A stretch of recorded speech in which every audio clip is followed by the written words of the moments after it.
Уште пред многу години, долго време пред ураганот Катрина да пристигне во Њу Орлеанс, џезот како да се заменуваше од градот. Посетителите на познатата улица Бурбон беа повеќе заинтересирани за рок, кантри и друг мелос.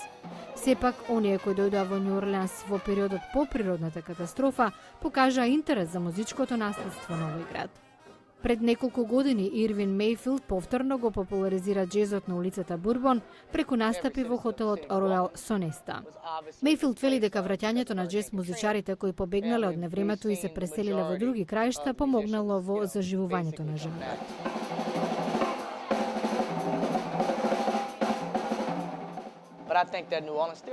Мислам дека Њу Орлеанс и натаму е место да се биде музичар број 1 од суседството, да бидете дел од локалното население, но и да имате значителен обем на работа за да живеете комодно.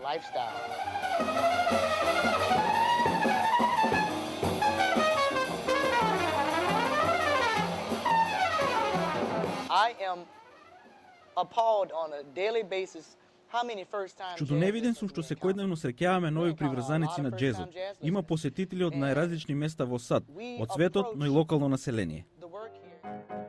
Ирвин Мејфилд, кој има функција амбасадор на ширењето на културните вредности на овој град, е оптимист за Њу Орлеанс и покрај последиците од ураганот Катрина.